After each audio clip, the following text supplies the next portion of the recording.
guys, welcome to our channel accountingiseasyph.com. So I am going to discuss global strategies. This is part of the strategic management. So I am Coach Becca. So for those who did not subscribe to our YouTube channel, please subscribe. We need your support, guys, and also like our Facebook page. Okay, thank you. Okay, so this is part 2 of our global strategies. So let us discuss what is micro multinational. So a micro multinational is a small to mid-sized manufacturer or service provider that maintains a hub in a domestic economy while its international customers are spread out across the world. So our example here is Amazon and eBay. So it is a micro multinational. Their niche, they are typically located in a niche sector of an industry where novel technologies are used. So like Amazon and eBay, so they have this online platform. Um, Competitors are usually few in numbers. Before the advent of internet, this organization had to be large to gain a global reach, but this is no longer true because of internet nowadays. So at startup, they can already access international market at little initial cost. While many of these have experienced checkered histories down and fall, but some of the most successful have become very big in the and of course are household names, no? eBay, Amazon, and also the Alibaba. So those are are examples of the micronational companies. This is a strategic framework. This is the strategies for local companies in emerging market. It is developed by Neeraj Dawar and Tony Frost in 1999. So this is for local companies assessing their competitive strength in an emerging market, which is based on the strength of globalization pressures and the degree to which a company's assets are transferable internationally. So we have this competitive asset, we have also customized transferable asset, and our indicators is pressure to globalize in the industry, whether high and whether low. So here you will position yourself in the emergent market. So let's start with Dodger strategy. Dodger is focused on a locally oriented stage in the value chain, either enters in joint venture or sells out to multinational. So either here, local company may follow a Dodger strategy if its resources are customized to local conditions and if it receives strong competitive pressures internationally. So this involves working alongside a multinational, perhaps by offering a local services or entering into a joint venture. So in these early stages of increased competition, local companies are likely to have a low cost advantage, but once this diminishes, it may be preferable to sell out in a foreign company.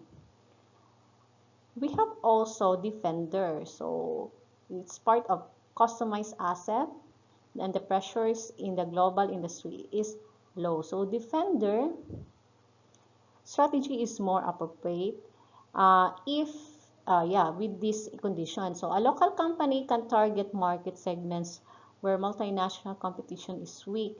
So here, local company may have developed low-cost mass market brands positioned around regional beliefs about traditional ingredients that multinational ignore. We have also Contender. So a contender focuses on upgrading capabilities and resources to match the multinational globally. Oftentimes, they keep their niche markets. So when competitive pressures from international organization is high, usually the local company use this strategy by upgrading their niche market. So their niche markets are generally left alone by larger international organizations. So here, they upgrade the resources, either in, although this is very small, but specialized in other regions or countries. We have also Extender.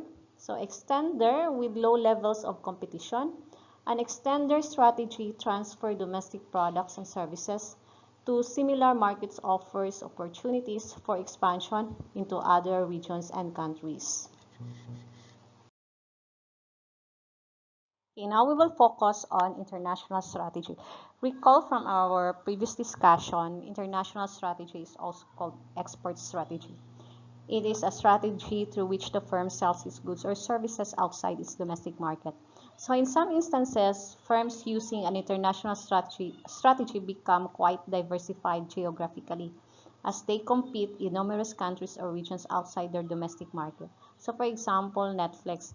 Netflix competes in about 50 countries. So it starts with the US, and then Netflix has reached a near saturation point in the domestic US market, so they expand geographically to Canada, to Latin America countries, and even to the Philippines.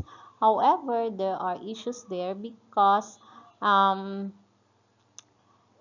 it became complex since they will seek global license with its contract video and movie content providers.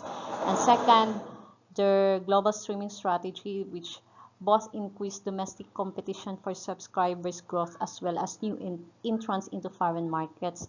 But again, they became successful because of this strategy. Our main objective here is to describe opportunities and outcomes of international strategy. Just like Netflix. So from their domestic business, they expand their market globally. So they find some opportunities, they find some benefits, just like increasing their market size. They want their economies of scale, and they want also to increase their learning, and there is an advantage, location advantage. So they explore resources and capabilities, those international strategies. They look on their business level and also their corporate level strategy. So they may use they may use multi-domestic strategy, global strategy, and transnational strategy because it's already complex. So in the case of Netflix, they are more on acquiring license, no, from the different contract videos and content providers. So we have the modes of entry here: either exporting, licensing, strategic alliance, acquisition, wholly owned subsidiary, just to explore the different modes of entry if you want to go globally or to market internationally.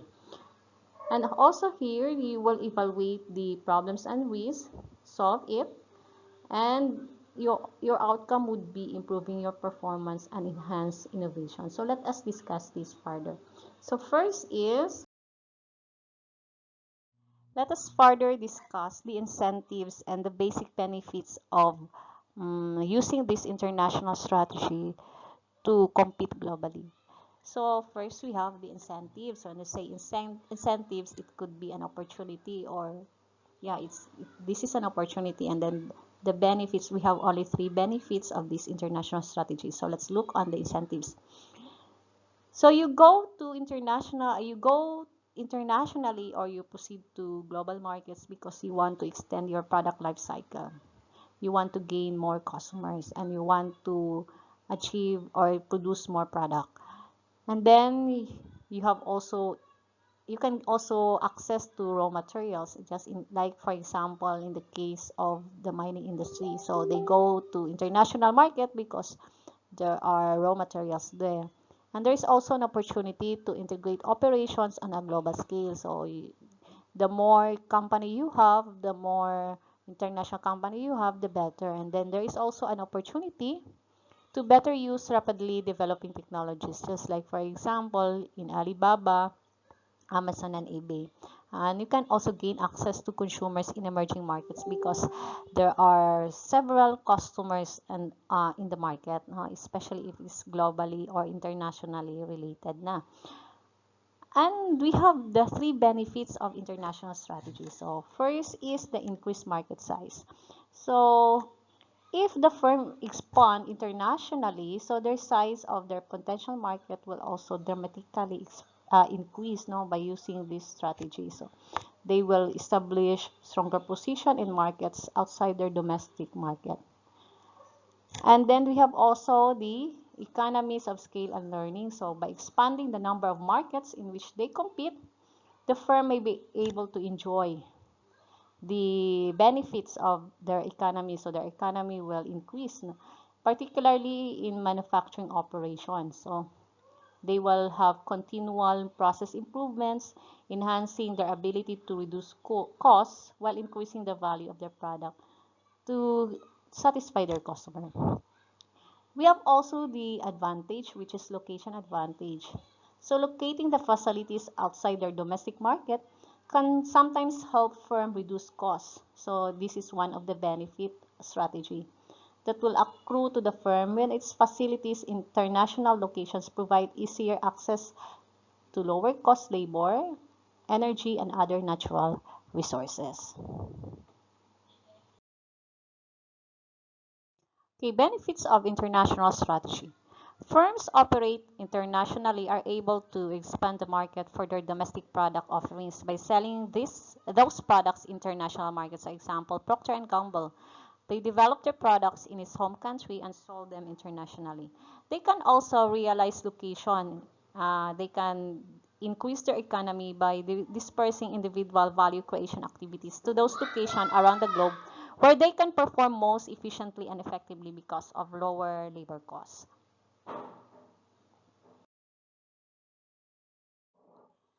Location economies.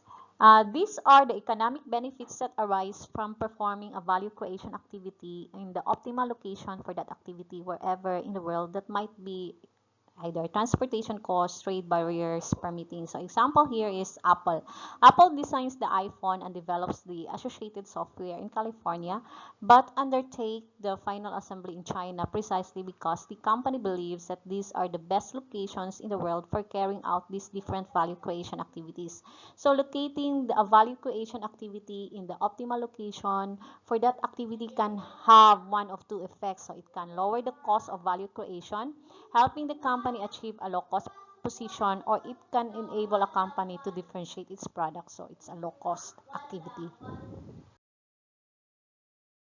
Another benefits of international strategy is they can realize greater cost economies from experience effects by serving an expanded global markets from a central location, thereby reducing the cost of value creation. Yes, say for example, in the case of Apple, so when they will develop their product in China, so the China can distribute the product to Asian countries. So their target market is the Asian countries, and the transportation will be reduced.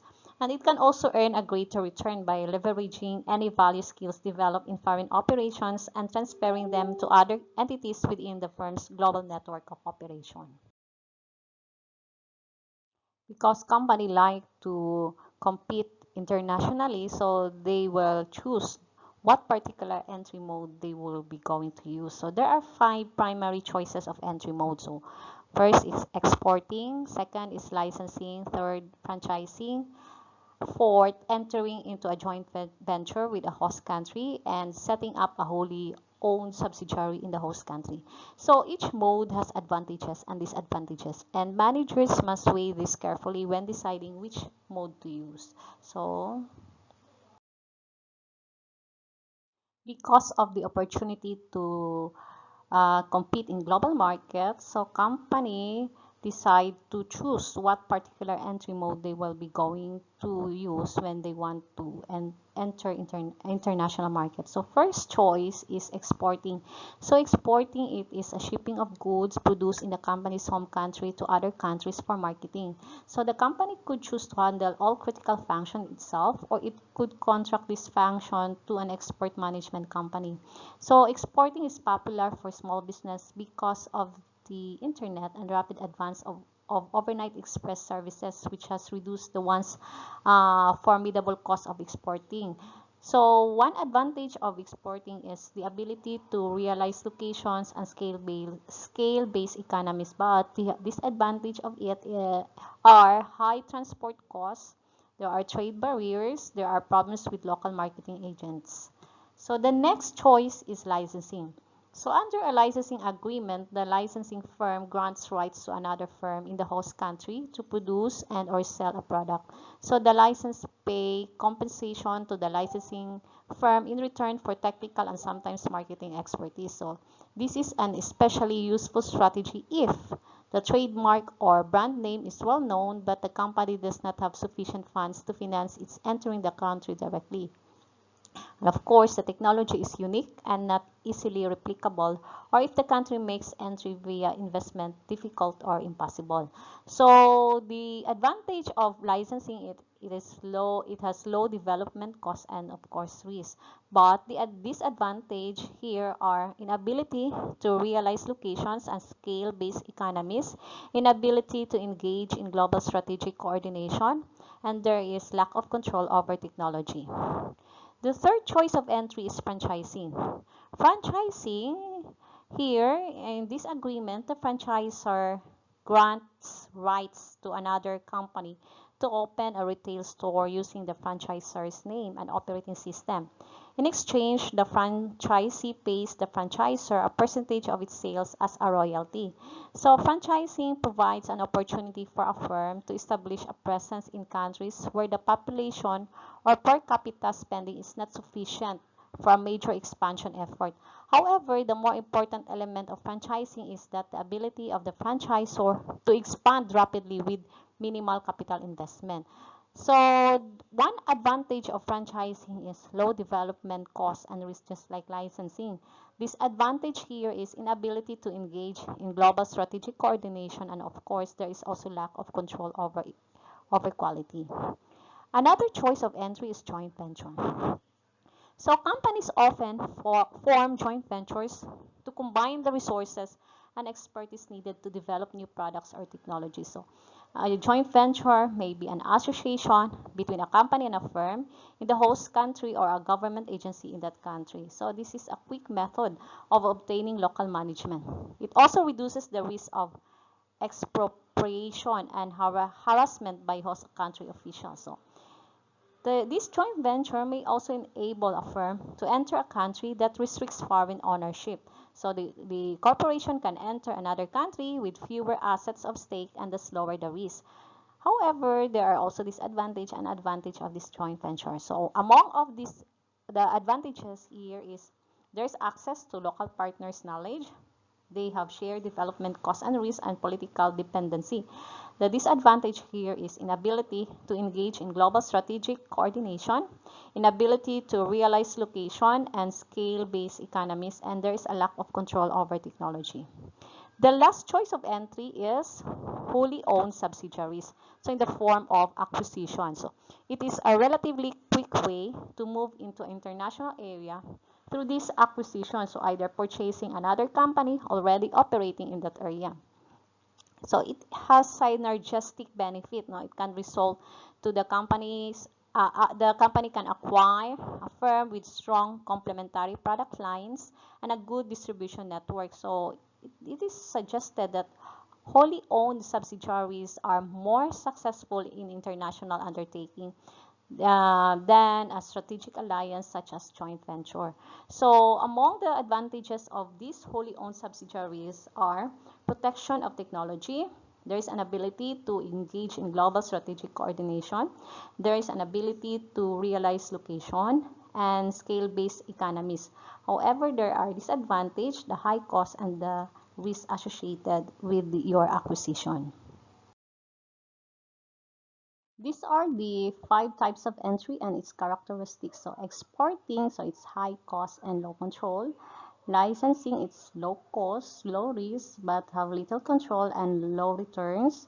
We have also strategic alliance. There is shared costs, shared resources, shared risks, problems of integration. We have the acquisition. We have quick access to new markets, high cost, complex negotiations, problems of merging with domestic operations. We have also new wholly owned subsidiary. So it's complex, often costly, time consuming, high risk, maximum control, potential above average returns. We have also other options of entry in the global markets. Say for example here, the greenfield development. So here, company build its own manufacturing plant and distribution system.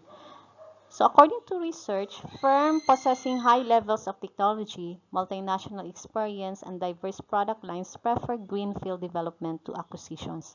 So this is usually a far more complicated and expensive operation than acquisition, but it allows a company more freedom in designing the plant. No, they also choose suppliers and hiring the workforce. So it's greenfield development. Another also is production sharing. So it is generally refers to the process of combining the higher labor skills and technology available in developed countries with the lower cost labor available in developing countries. So often called outsourcing. So many companies have moved data processing, programming, and customer service activities offshore to Ireland, India, Barbados, Jamaica, the Philippines, and Singapore because their wages are lower there. And then Filipinos and other countries also they speak English fluently and they have strong telecommunications networks in place. We have also the turnkey operations. So these are typically contracts for the construction of operating facilities in exchange for a fee. So the facilities here are transferred to the host country or firm when they are complete. Usually the customer is the government agency of a country that has decreed that a particular product must be produced locally and under its control. We have also the BOT concept or the BOT, the build, operate, transfer concept. So this is a variation of the turnkey operation. So instead of turning the facility, usually a power plant or toll road, over to the host country when completed, the company operates the facility for a fixed period of time during which it earns back its investment plus a profit. So it then turns the facility over to the government at little or no cost to the host country. And so we have a concrete example here, the expressway, the tollway on the in Manila. So we have also the management contract. So it is here a large corporation operating throughout the world is likely to have a large amount of management talent at its disposal. So management contracts offer a means through which a corporation can use some of its personnel to assist a firm in a host country for a specified fee and a period of time. They are common when a host government expropriates part or all of a foreign-owned company holdings in its country. So the contracts allow the firm to continue to earn some income from its investment and keep the operations going until local management is trained. So that is management contract. Okay, this one, the global strategic alliances. These are cooperative agreements between companies from different countries that are actual or potential competitors. So it may range from formal joint venture in which two or more companies have an equity stake to short-term contractual agreements in which two companies may agree to cooperate on a particular problem such as developing a new product. So what are the advantages of global strategic alliances? So they may facilitate entry in the foreign market. They allow firms to share the fixed costs and associated risk of developing new products or processes. An alliance is a way to bring together complementary skills and assets that neither company could easily develop on its own, and it can also make sense to form an alliance that will help firms establish technological standards for the industry that will benefit them. So how to make strategic alliance work? So the success of an alliance seems to be function of three main factors. So you need to select your partners, your alliance structure, and the manner in which the alliance is managed. So under partner selection, you need to look on three principal characteristics of a good partner. So it helps the company achieve your strategic goal. It shares the firm's vision for the purpose of the alliance. It is unlikely to try to exploit the alliance for its own needs, that is, to expropriate the company's technological know-how while giving away little in return. So there is a two-way exchange there, so win-win solution. This is also an alliance structure. The alliance structure should be should be in a good structure so that companies' risk of giving too much away to the partner is reduced to an acceptable level. So first, alliance can be designed to make it difficult, if not possible, to transfer technology not meant to be transferred. So second, the contractual safeguards can be written into an alliance agreement just to guard against the risk of opportunism by a partner. So when we say opportunism, so it seeks one's own self-interest often through the use of guile. So there is a deceit there that is opportunistic. So how to manage the alliance? So one important ingredient of success appears to be sensitivity to cultural differences. So many differences in management style are attributable to cultural differences. So managers need to make allowances for this when dealing with their partners. Beyond this, maximizing benefits from an alliance seems to involve building trust between partners and learning from partners. So when entering an alliance, a company must take measure to ensure that it learns from its alliance partner and then puts the knowledge to good use within its own organization. International strategies are risky, especially if the company is substantial and more diversified in terms of geographic markets. So firms that would enter in the international market will encounter this risk. So we have two risks. We have political and economic risks. So when we say political risks, denotes the probability of disruption of the operation of multinational enterprises by political forces or events, whether they occur in host countries or home country, or it may result from changes in the international environment. So there is disruptions now in the firm's operation. So we have here global military engagement. So there would be war, Afghanistan, Iraq, Libya, or there are unknown outcomes of the Arab Spring. There is also protectionist political trends as the economic downturn worsens. So we have also potential nationalization of invested assets, political instability in Middle East. So these are most of the examples of political risk. So, and Northeast Asia security instability. So, another is the economic risk. So, economic risks include fundamental weakness in a country or region's economy with the potential to cause adverse effects on firms' efforts to successfully implement their international strategies. So, as illustrated here, so we have debt of various countries, challenges for China in implementing the World Trade Organization's agreement. So these are economic risks. So we have also uncertain prices for critical commodities, successes and failures of privatization and firm restructuring among Eastern European countries, increased trend of counterfeit products and the lack of global policies of these products, failure of countries to pay debt obligations, and the devaluation of their currencies during a global crisis. So these are the most risk in the international environment.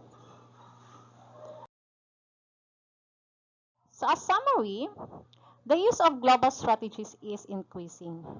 So companies may choose what particular strategies are appropriate for their company. So they will look on the pressures of the costs and also on the pressures of the local response.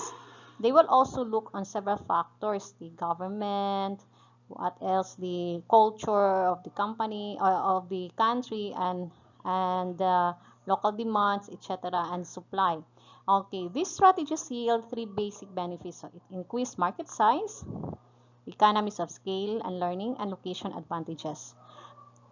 Firm Firms can use one or more of five entry modes to enter in international market. However, there are a number of risks when implementing these strategies. So we have the political risk and the economical risk.